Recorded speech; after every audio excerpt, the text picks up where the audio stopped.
Hey everybody, it's Ivan. A friend recommended that I do a video sort of talking about some different Magic frames, what I think works, what doesn't, what could be changed. So I decided to format it like a tier list, and I've got about 30 different card frames that I'd like to go through and just talk a little bit about what I think works, what doesn't, and I'll just rank them. There's no particular order, sort of just going in chronological-ish, so masterpieces, that kind of stuff will be towards the end. So I want to start with the pre-8th edition frame, this original alpha frame. I have an alpha card here, but it changed a couple times, some minor things, but generally it stayed sort of looking like this. I like this one. It's sort of debated between players if this is a good frame or not. I don't think it's the most readable. Like when they updated the 8th edition frame, it got a lot more readable, but it lost some flavor. Like with this frame, each individual color had a slightly different frame. Like with this green card, it has a wood grain texture behind it, and it would be different for each individual color. And there weren't as much nuances like that when it got updated to the 8th edition frame. So I think this is a pretty good standard. I'm going to put this at B. It's not amazing since readability should be a high priority for a trading card game. Then we've got basically the same thing, white border. A lot of people don't like the white border. I'm going to put it at B because I personally like it. The original intention was to have the white border signify a reprint card, which makes it so you can sort them out easier when you're like quick shuffling through your collection, which I think is pretty cool. I don't think the implementation of it was very great, but aesthetically, I think it's pretty cool to have something set out differently to be able to sort it out nicer. So now we have the 8th edition frame. This made the card a lot more readable, a lot more organized, looks more polished, but it loses some flavor. There's these different textures on the border for each color of card, but it's not as dramatic of a difference between different frames as the original one. This one's also pretty good. Like for these generic frames, I'm putting them at B.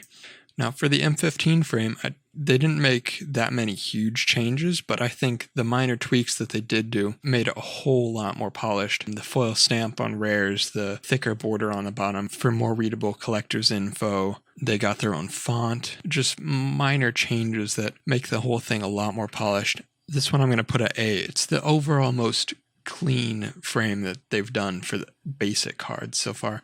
So I'm just kind of flying through the basic frames, and we'll get to the more interesting ones. Then there's the Planeswalker frame. I think it's pretty nice. They have the curved frame instead of the more straighter vertical edges, but the Planeswalker frame has stayed the same basically since Lorwyn, since they originally introduced Planeswalkers. Other than, I think, the addition of the foil stamp, they changed the font a little bit, but it's mostly stayed exactly the same. And I think they could do something a little different, like especially since Dominaria, when they added the legendary header. I feel like, especially since Planeswalkers are legendary, they could at least put the legendary header on them, or even better, make a custom Planeswalker header for Planeswalkers. The Planeswalker frame just doesn't seem as special anymore. Like, the Planeswalker frame originally introduced the thicker black border at the bottom to fit in this stuff and the loyalty and all that, but when they added that to all cards in M15, it just doesn't seem as special anymore. So I think it's due for an update of some sort. It's fine. I'll put it at B, I think, for now. We can always move things around later. The San Diego Comic-Con black promos. I don't know if they're still doing these. I think they've started to do different things for the San Diego promos. I'm pretty sure it's just foiled here on the colored parts, and the other parts aren't foiled, something like that. They're not the most readable, but I don't think that's as important since these aren't as much of a thing to be played with as a collector's item. I really like these. I don't think anyone would argue putting these in the A tier. I'm not going to put them in S because they're not the most readable or playable things, and the mana cost kind of sticks out weirdly. It's not great. Amonkhet, the Aftermath cards. I didn't even remember the thing. Yeah, these aren't great. I'm putting them in F. I don't think anyone would argue that either. It's just, it doesn't work to have the horizontal on the top and then sideways on the bottom. Like, it just doesn't work. As opposed to the fuse cards from Ravnica. These are okay. It's definitely better than the Aftermath cards, but I'm sure everybody who's played in a set with Fuse cards knows, like, if you're drafting or you got one of these in your hand and you're trying to hide it, but you want to read it and you don't know what it does and you have to tilt it sideways. I think these would work better if it was similar to the top half of the Aftermath card, just twice. I'm going to put this in C. It's certainly better than the Aftermath frame, but it's not horrible. So flip cards, I like what they do with the art on these. It's definitely interesting to have, instead of two pieces of art, it's like they're kind of melded together. But these are also a mess. Like if you're playing with one, and you generally expect to have the text at the bottom, name at the top, so you might try to read that and it's all the info's at the top. It's just confusing, and if you tap it, then it's unclear which way it is. So I'm putting that at F too. Now I'm going to go through a couple of full art basic lands real quick. The Unhinged basic lands, these are great. I think these are some of the best full art basic lands that they've done so far. I'm putting that at an A. I would love to see a new post M15 updated version of that. The Unglued basic lands, these are definitely unique. I really like this stained glass looking lines. It's definitely outdated looking. I don't love how this land and island, the name and type text are just kind of in the middle of nothing. Like, it seems fairly arbitrary where they're placed, and also all this empty space in the corners is pretty weird. I think this could be one that could be updated. I might do a sort of my own take on this frame. I don't love these kind of 3D looking elements either. I think these should be flatter to fit with the rest of it, but it's definitely pretty cool. I'm going to go with A just because of the uniqueness of them, even though it's not the most polished thing. It's the first full art land that they did, so I think they get a bit of a pass on that one. And now the recent unstable lands. These ones are fully borderless. They've got nothing on the sides, which I really like. I think a lot of people like these. My only complaint with these is that it feels like there's a lot of empty space down here at the bottom and at the top. In my unstable land inspired frame, I made these thinner at the top and the bottom. I feel like it's too thick on these, but it's still overall a really nice design. This is definitely my favorite full art land frame that they've done so far, so I think I gotta put it at S tier. And then there's the Zendikar frame. I'm kind of lumping this together with the Battle for Zendikar since they're fairly similar. I like the curved frame on the sides. In the Battle for Zendikar ones, it only curves up here and then goes straight down. It's kind of reminiscent of the Planeswalker frame, makes it feel a little more special. Overall, I like these, but they're not anything special compared to the various unset full art land frames that they've done, so I'm going to put this at a B. The Future Sight frame, this one's also pretty controversial. I personally really like it. I tend to like more experimental things, and I don't mind the vertical mana cost being on the left. It's definitely not something that most players, they wouldn't expect to see the mana on the left, but personally that's not an issue for me. I definitely like the more unique look of these. I probably will also do my own version of this frame at some point. I did one a couple of years ago, but it doesn't hold up as well anymore, so I'll probably be doing something like this in a future video. Overall, this frame, even though it's got its flaws, I'm going to put it at A, just because of how innovative and different it is. The Planeshifted Frame from Planar Chaos. At first look, this one doesn't seem too different from the regular 8th edition frame, but it does have its own completely unique textures in the text box and the background, and then the main difference is the darker type and title lines with the white text. It's not a huge difference. I'm going to put it at the same, at a B. It's not amazingly different. I would have liked if they did something a little bit more different with the frame on that one. Next we got the Signature Spellbook. These are pretty cool. I like what they did with this big element at the bottom, and the circular stamp is super cool. Towards the top of the card, I think it gets more messy. This feels very imbalanced and not great. I don't like how there's no solid line on the sides here, and there's that glow effect. And then the art kind of overlaps on this line a little bit. It's not great. It doesn't feel super polished towards the top, but the bottom I feel is really strong. And then having the centered text on shorter cards like this counterspell. And then obviously there's the big difference of the different texture in the back and on the type lines. I think it's cool how the background texture is the same on the type bars, but it's slightly blurred. so it kind of looks like it's a sort of a frosted glass effect. I don't like the uncolored mana symbols, even though all the cards in this set would be blue. I don't remember if there was a colorless card in this set, but I tend to prefer having some sort of color indicator on the mana symbols rather than having it just be the white water symbol. But overall, I really like how innovative they were on this one as well. I'm going to put this at an A. And the signature spellbook for Gideon, I don't like that they kept this top element that I didn't like before. Like, all of my complaints from the last one are still on this one, and the bottom feels pretty messy on this one too. The much thicker lines, I guess, fit with sort of the aesthetic that they're going for, but then it doesn't match with this top bit here. It's just strange. It's all sharp lines down here, and then it's all curved up here. Still feels kind of messy to me, and I don't see the point of this little cutout here. I like this glow effect that's on the text box, these glowing lines, but overall it feels sort of messy. I definitely don't like this one as much as the Jace spellbook, so I'm putting this one at B. I'm going to move things around a little bit. I'm going to move white border down to C and the 8th edition frame down to C. That seems pretty good for the moment. Next one is this new M20 token design. I don't remember if this debuted in M20. I wasn't paying a lot of attention to the spoilers there. I like having the art go all the way up to the black border, but I don't like what they did with these type and title bars as much. The white text is okay. I preferred the old gold text on the older tokens, and I don't really love this gradient darker towards the center. I feel like if they're going to do that, they should make it match to the bottom. And then the bottom here looks like a standard card, but slightly transparent. You can sort of see the art through it. I wish they'd just keep it consistent between the top and bottom bars. And the power and toughness box is a different style from the top two as well. It's just not consistent at all. On the textless cards like this, there's this little sliver of art down here that I think looks really strange. It's not an issue on cards with text, but if they made this type bar like more transparent, and maybe they make it a transparent black and then have the type bar text white, then it would work nicer because the art would go all the way down. But as it stands, there's just this weird little section of art that I don't really like it.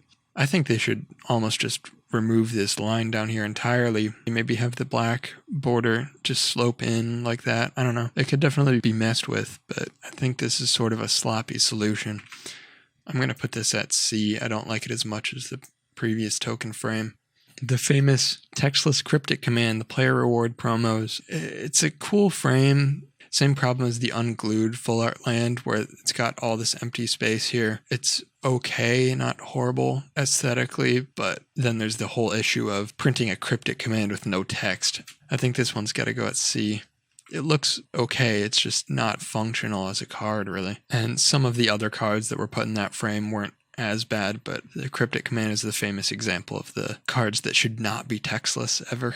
Here's the game day promo. They've changed this frame around often. I really like these actually. This is a good way to do a full art card. I personally would prefer if for short like one line cards like this, if they make the text box smaller. I think this is smaller than a regular Magic card, but they could have more room for the main frame of the art on most of these. And I sort of would like it if the title bar was transparent with a white title as well. It's okay though. These aren't bad. I'll put these at a B. Now I've got these new promos. I don't actually know what these come from. I wasn't paying too much attention to the M20 stuff. As opposed to the previous promos, I do like how on this one they have the texture on the title, the type bar, and the power and toughness box to all match. Unlike the bad tokens that I was talking about earlier, this is how the token should have been done, really. Is if they're going to change the texture on the title bar, they should do it on the other two matching elements as well. I think that this design in the background of the text box is okay. All white text is nice. This one, in general, I like.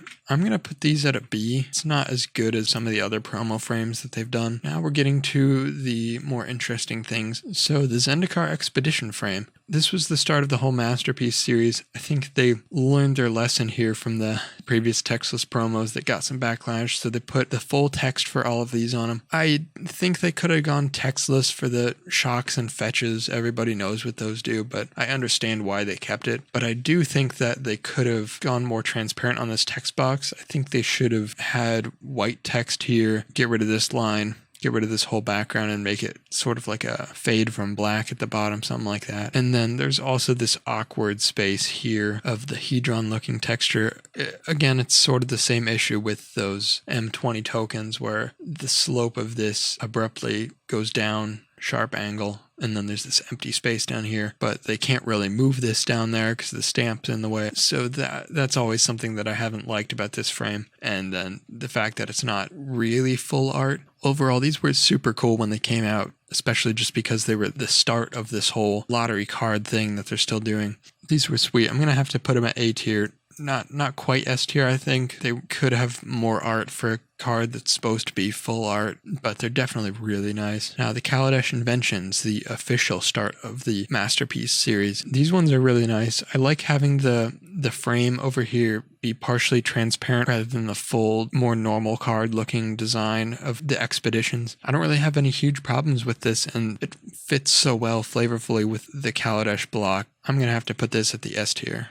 The Ixalan not Masterpiece frame. This was supposed to be the masterpiece for the Ixalan block, but they ended up scrapping it and reusing this for the transform lands. I have a feeling that they would have gone borderless for this. It seems kind of strange having it cut off there and up here. I think if they'd kept this as the masterpiece, maybe they would have gone fully black borderless, but this feels like an awkward repurposing of it. In their original form, I think these would have been really nice. I definitely like this more innovative frame where they're not sticking to the regular template like the Inventions and the Expeditions did. My only real gripe with this frame is that I think the title bar is a little excessively tall, and then this scroll bit in here where the type goes, having it slightly arced downwards means that it doesn't fit longer types in there as well. Like if you're trying to put a legendary creature in there, it looks strange. So I overall really like this frame, but I would have liked to see what it would have been in its original form before they scrapped the whole Ixalan Masterpiece series. I'm going to put this at A because it's a really nice start, but it doesn't feel finished really. Then we have the highly controversial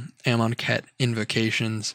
I don't hate these as much as a lot of people do. I definitely have a lot of issues with them, but I was not one to hate on them when we saw the original renders. I honestly didn't think they were real when we saw the first images, but I really like these actually. There's definitely some glaring issues like this big useless thing here.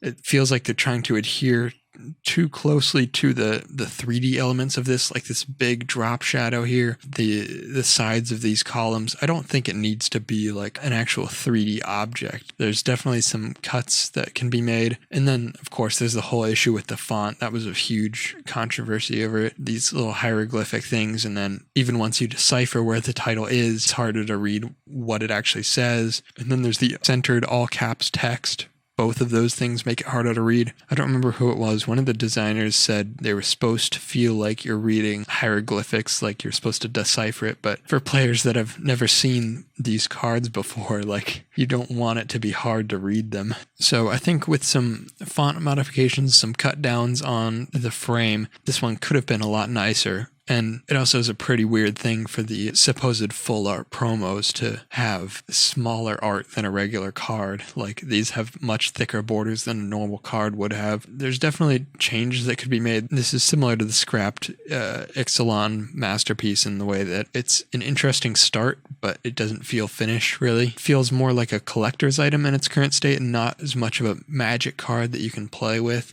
I plan on doing my own rendition of this frame sometime in the near future as well, making some changes and seeing what I would have done with this frame. In its current state, I'm going to put it at a B tier. It's really nice aesthetically, but not really readable. Aesthetically alone, I'd put it at an S, but the fact that you can't read of the title bar and the type bar is a pretty big issue. Then we've got the Dominaria sagas. I think the thing I was pointing out on other cards, they did really well here. Instead of having that awkward background space down here, they curved the black border nicely down into there. There's still this awkward little sliver of space. I feel like they almost could have just gone fully black down here, moved the stamp down here, and then moved the type bar down a tiny bit. but it's definitely better than the other ones that I was talking about, the Expedition and the M20 tokens. I definitely like what they did with the bottom. As for the actual frame, I like the stained glass effect on the text box. I like this element. I think it fits really well with the actual mechanics of the card, and having the vertical art on these was a really interesting thing. And even though we're judging the frames here and not the art, the arts on these were amazing. I've thought about doing something similar to this for a Planeswalker frame. I think that could be an interesting experiment, so you might see something like that here in the next couple weeks. But as for this frame, I think it fits really well with the mechanic. Nothing super special. I'm just going to put it at a B tier. The extended art Throne of Eldraine cards.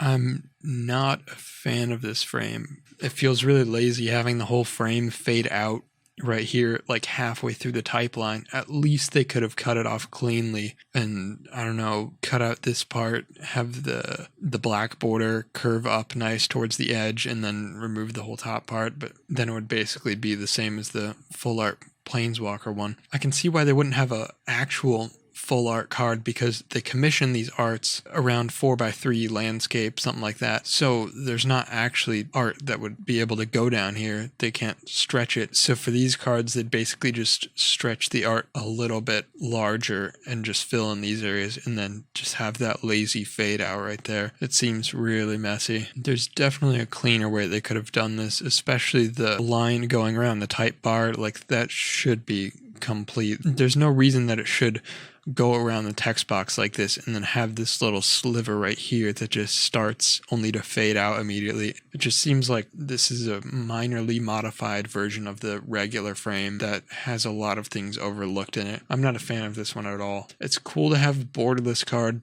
but I'd almost rather have a normal card than that. I have no problem with the art going to the edges, but it should just be cleaner instead of a basic fade out. The showcase cards. This is a really good frame.